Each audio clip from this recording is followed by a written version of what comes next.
at your location. And finding that out, getting that information about what's available, is not an easy thing to do either. There's lots of different technology, lots of different types of internet connectivity.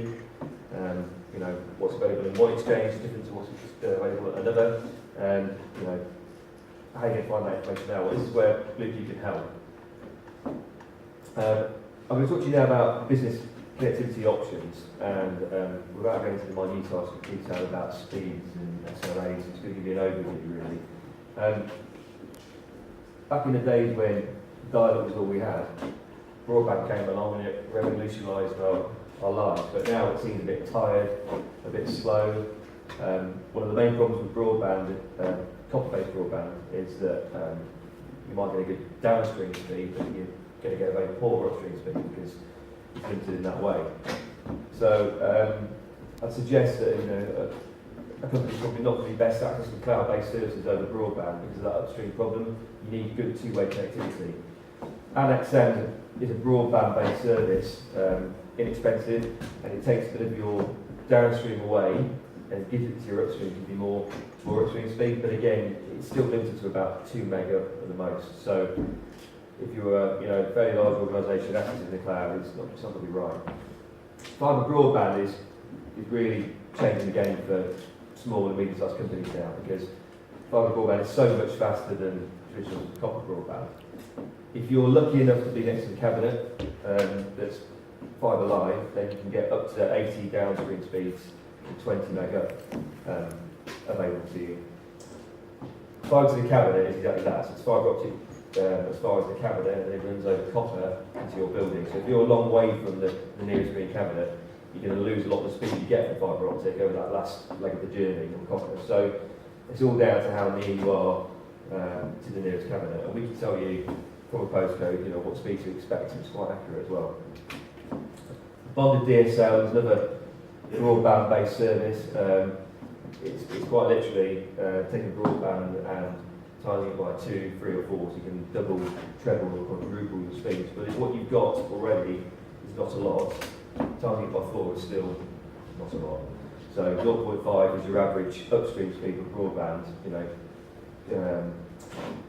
4-line bonded DSL costs you quite a lot of money, and you're still only going to get 2 mega probably. So we don't sell a lot of that.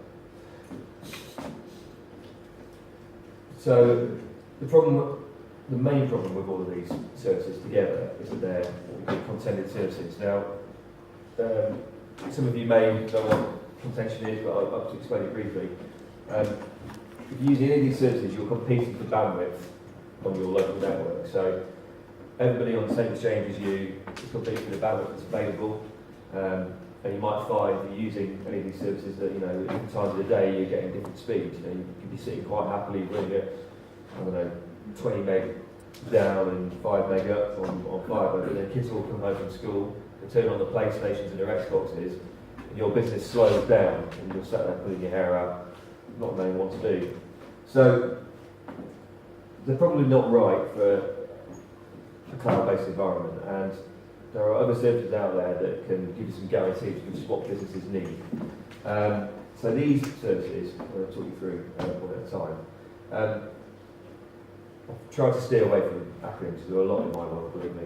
But EOFTTC is Ethernet over fibre to the cabinet.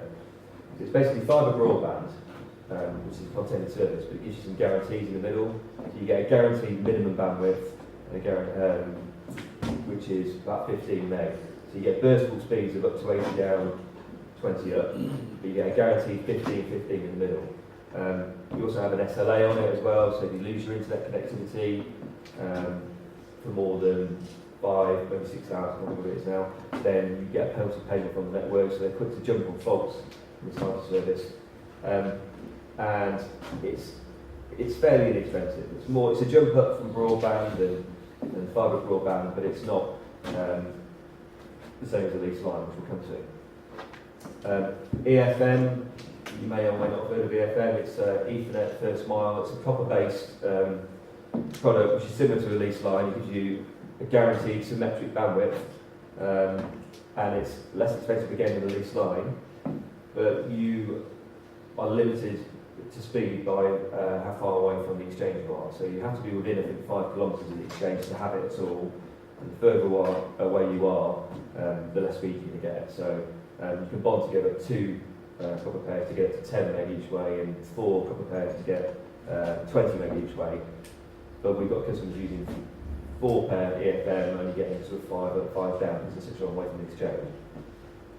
Now, Ethernet, lease line, fiber purposes, whatever you want to call it, that's the flagship internet product for all businesses. You know, you can start with a symmetric 10 meg fiber line.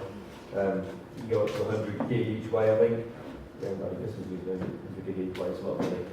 But it's what everyone wants, but it's also quite an expensive product. You know, sometimes there are big implementation costs. You have to dig up roads or car parks to get fibre into your building. It's a direct link into your building.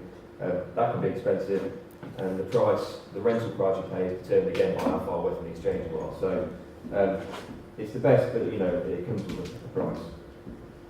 Satellite broadband, you can get fairly decent speed in satellite broadband, but for businesses it's not a great option because the usage is very expensive. You get quite a small allowance. Once you go beyond that, you pay per meg, and you can end up with some pretty huge bills. So we stay away from that. Line of sight. Now, the next person to talk is going to be Damien from Quickline, so I'm not going to steal this phone to talk about line of sight, but it's an interesting option that we're using quite a lot of Bluecube. And mobile broadband. Well, mobile broadband, you're probably thinking of a dongle connected to a laptop or a tablet or a mobile phone even. But we have some fairly more complex solutions than that. We normally use them in emergency situations or temporary situations.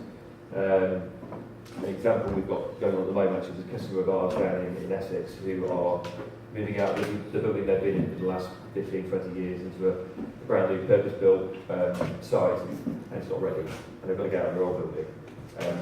So the construction company are under severe pressure to put in porta cabins for them, but putting an internet connection to a porta cabin is not a simple thing to do because BT need an address key, an address key, an address. So we've used a mobile broadband solution for them. We've got a quad SIM router, it's got satellite backup if the mobile networks fail. You can get some pretty good speeds on that as well. This customer's running 25 voice users over it until they get into their long-term home. So it's a good solution, but again, it's not a cheap solution, it's quite expensive. So it's probably better for, construction companies use it a lot for building sites, that kind of thing. So what's important in an internet connection when you're looking for cloud access? Well, I think we've decided that speed is definitely an important factor. It's got to be not symmetric, but you've got to have good upstream speed, so you're having a two-way conversation with the cloud. You're sending information to the cloud, and you're pulling information from the cloud, especially with voice. Voice conversation is exactly that, it's backwards and forwards. So, downstream, upstream, speed, all important. A redundancy plan. I don't think I can overstate how important it is. If you get connect to the cloud and put your business into the cloud, if you run over one internet connection and that fails, you can't do anything. What can you do with it? You can't make phone calls, you can't send emails, you can't do anything. Your business becomes a grinding hole. So having a good redundancy plan is vitally important. We normally suggest for the customer having a primary internet connection and a secondary internet connection. Primary might be something like, at least line backed up by a broadband circuit, but have a plan B, because if you don't, and again, you've made that decision to move to the cloud and everything stops for, how long is it going to take to repair that internet connection? It could be hours, could be days. No plan B, you're going to be a fairly popular person in the business. So think about redundancy, get the right advice again, know your options. We can provide a full audit of what's available at a business postcode. Let's have that. We'll tell you, what technologies are available, what speeds are available, what the costs are. So get the right advice before making that jump into the cloud. I'm smiling for the first time, that's me. Thanks for listening. I'm going to come back at the end to sort of organise questions, but you can follow Bluecube on Twitter. Thanks for listening. I'm now going to hand over to Damien Wright.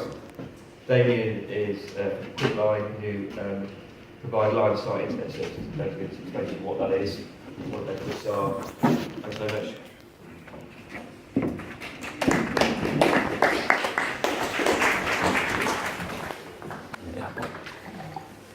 Thanks for that, Paul. As Paul's just mentioned, we work in partnership with Bluecube quite a lot. Because we really feel that